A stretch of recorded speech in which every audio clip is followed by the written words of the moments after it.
Hello. Hello, police. Yeah, what's the problem, sir? We just drove down our farm track. Yeah. Go and feed our pheasants. We come across a Range Rover with 3 people in it. Yeah. It appears that they're dead. I don't know what's happening. Blood in the motor all over them.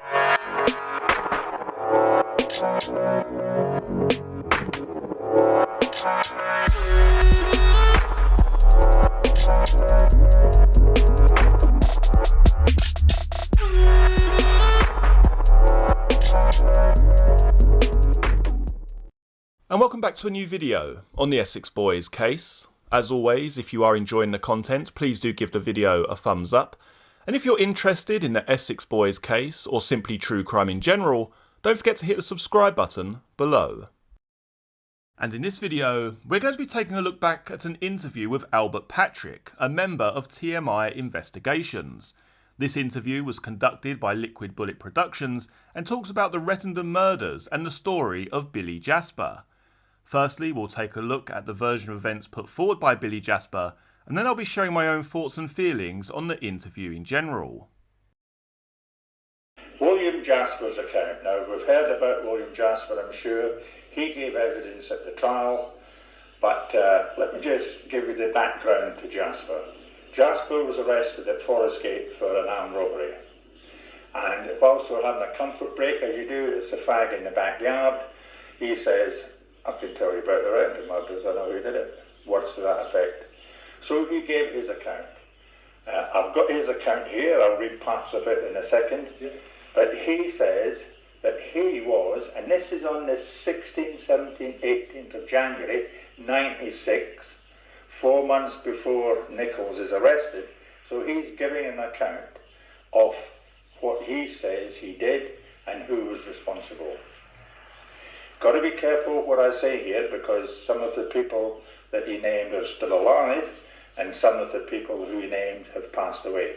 So as I talk you through the William Jasper account, hopefully at the end of it you'll have the same concerns that I have, that Essex Police did not do a professional investigation of William Jasper's account. It's been in appeal court and the defence have lost it, so you've got difficulties around how we improve the Jasper account. So here we go. Document 196 is a schedule put together by Essex Police that names people responsible. Guess what? William Jasper's account is nowhere on that schedule 196. Nowhere at all on that schedule. Because I'll explain what Jasper said to the police at Forest Gate and what they did.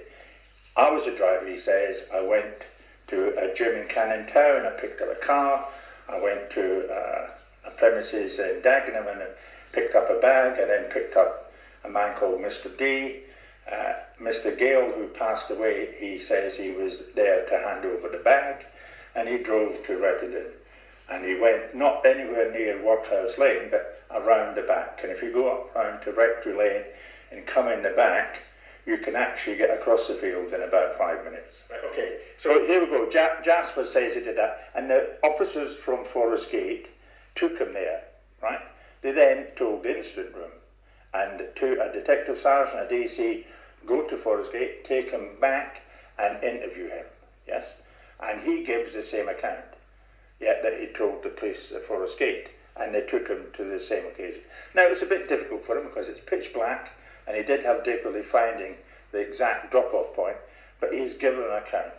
He said he'd been to Palms Hotel, he's been to the gym in Cannon Town, and he's named the people. And who he named, and I can say it now, is Patsy Clark as the organiser of the hit, the contract. So he's at the top of the tree. Next one down is a Mr. T, who's connected to the gym. Below that is a man called Gale, Jesse Gale, Billy Gale, who supplied the firearms.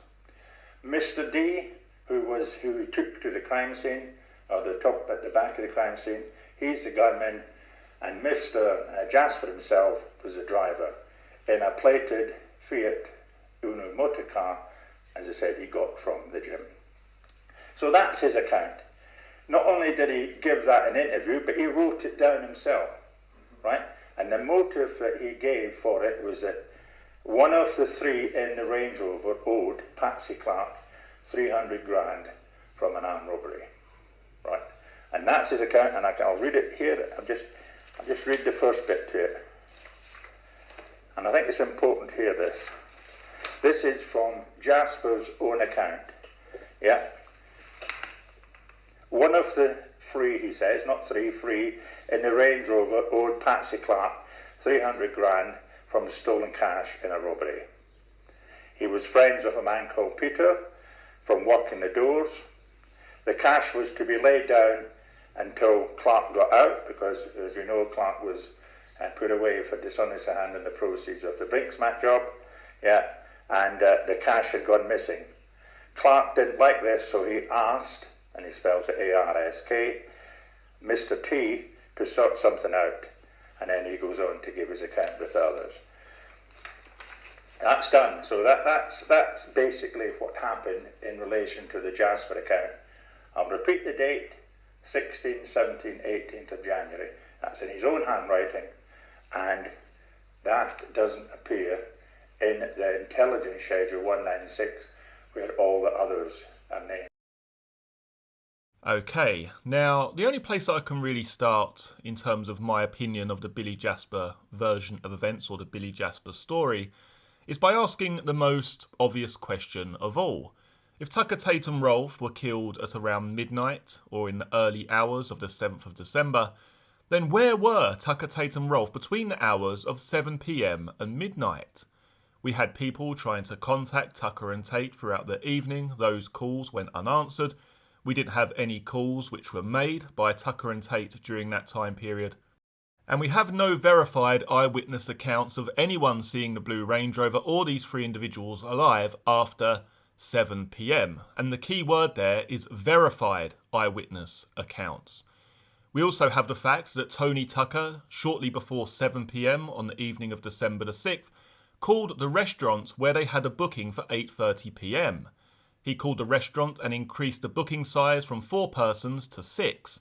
Now, if you intended to be out from till midnight or later, if you had to go and source some product for some kind of deal and you wouldn't be making the restaurant meal at all, and then you would later obviously go on to ignore the calls of your girlfriends which were coming in throughout the evening, then why would you be calling the restaurant in order to increase your booking and not cancel it? I've also heard rumours online that Tucker Tate and Rolfe were driving around sourcing coke for some kind of upcoming deal. But to me, again, that doesn't ring true. They had around about £1,000 on them between them. Tate had £6,000 stashed at his home address, which he didn't take with him on that night. And would you really be driving around sourcing a product to then sell it on? It just sounds a little bit far-fetched. And as I say, no one's come forward to say that they saw this Range Rover. No verified reports of Tucker Tate and Rolfe being seen anywhere. Their phone contact ceases at around 7 PM. The girlfriends are trying to get in touch with them. They don't answer their phones. Tucker and Tate are found with their phones actually in their hand when they're found dead the next day. Yet supposedly they didn't either cancel these calls, they just let these calls ring off through to the voicemail. And by all accounts, they were alive until midnight. As I say, it just doesn't ring true for me personally. I know some people may say, well, there's 124 crates of undisclosed evidence.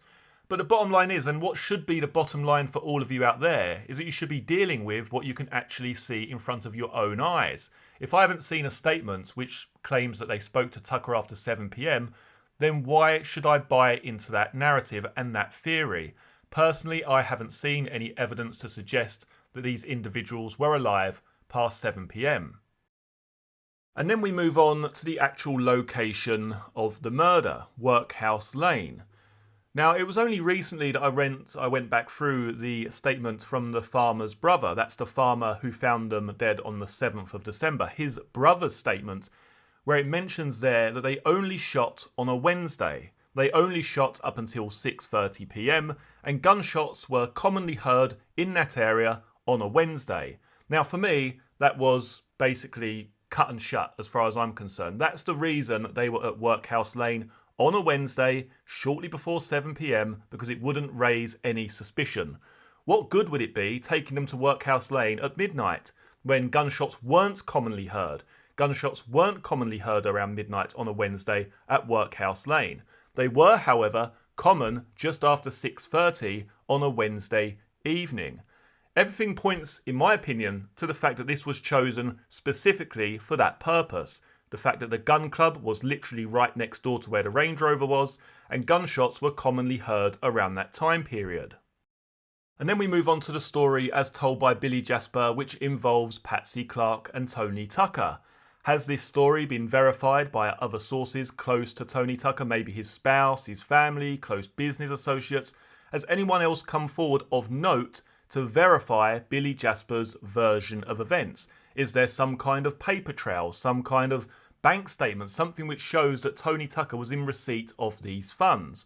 Or are we simply going on the word of one man, i.e. Billy Jasper? We need to know who else can corroborate his story. Is there anyone else out there close to Tucker who has also confirmed what Billy Jasper has stated?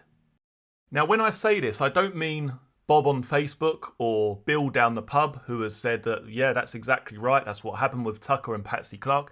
Is there anyone who is actually close to Tony Tucker who has come forward to corroborate Billy Jasper's version of events, i.e. Patsy Clark? So can I just ask you, is there any interesting details on the timeline of the event? Yeah, one in particular for me, and it's what the judge told the jury and what we were told by Nichols, that, and from the mobile phone evidence, is that at 1844, the judge and Nichols told the jury, that was the evidence and that's what the judge said in the summing up, at 1844, the Range Rover, Tucker, Tate and Rolfe, and Steele in the back were just turning in to Workhouse Lane, which is a 1-minute drive down to the 5-bar gate, the crime scene, where they were assassinated. So that's the time it's gone to the jury, 1844, right?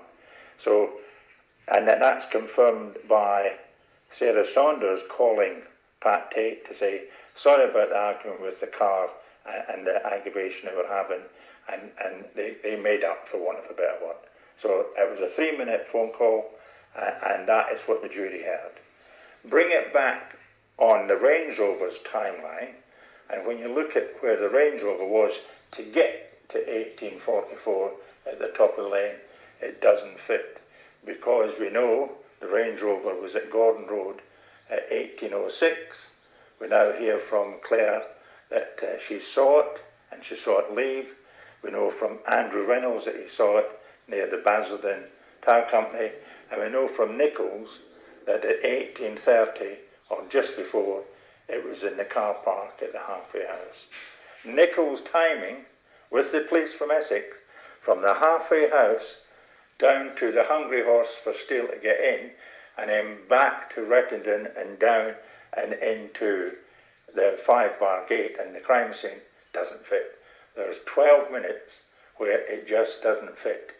And if you turn the 1844 call back, it had to leave 49 Gordon Road about 7 minutes before that time. Does that make sense? So yeah. You've got the 1844 call. Now, interestingly, later on in this interview, Albert Patrick states that the timeline is subjective, and that is the truth. The timeline is subjective. There is no proof, there is no factual evidence regarding this timeline to say that they couldn't get somewhere at a certain time, etc., etc. The timeline is subjective. What we need to remember is that Darren Nichols could have been out up to 30 minutes in terms of his timings. We also need to remember that Darren Nichols was trying to distance himself from this crime in order to not become an accessory to murder. On one hand, we're calling Darren Nichols a self-confessed liar, a fantasist, someone who can't be believed. But in the next breath, we're taking him at his word by the minute, it seems, in terms of his timings for the trip to the lane. We can't really have it both ways. We can't call him a self-confessed liar and a fantasist, but then take him at his word for the timings regarding the trip to the lane. As I say, Darren Nichols may well have been off in certain areas regarding the timings and the drive to the lane with Jack Womes, but that doesn't mean that he's actually telling a lie here. It doesn't mean that it's not possible. What is possible, and what is really the only thing that we need to remember here, is that Tucker, Tate and Rolfe could have been down the lane by 1859 and have been murdered. That is the bare bones of this case. They could have in fact been there at 1859 and have been murdered. That's really all we need to know. And finally, it's mentioned that there are only two choices here. You either believe Billy Jasper and his version of events, or you believe that Mick and Jack are guilty. Now, for me, that just simply isn't the case. I will agree, however, that the Billy Jasper theory may be your best chance at getting a positive outcome in terms of overturning the decision against Steele and Wombs or casting enough doubt on the initial verdict against Steele and Wombs. But I certainly don't believe that that should be the only avenue which is looked at regarding this case. I can kind of see where TMI are going with this, because that's really all they have to go with. It's their best chance at providing enough evidence, or enough credible evidence potentially, that Steele and Wombs are innocent. But I certainly don't believe it's the only avenue worth looking down. Hopefully at some point in time there'll be a further part to this interview and these questions can be put to the TMI team, and hopefully we can get some kind of response. It's these very basic questions which need an answer. Where were Tucker, Tate and Rolfe between the hours of 7 PM and midnight?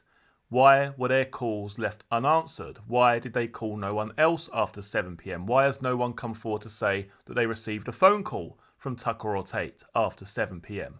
Why are there no verified sightings of Tucker, Tate and Rolfe after 7 PM?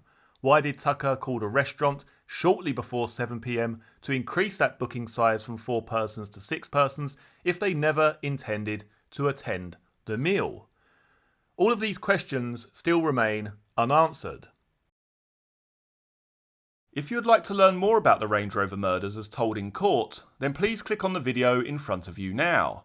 You'll also see the Essex Boys playlist, which has an array of separate videos regarding this case in one convenient folder.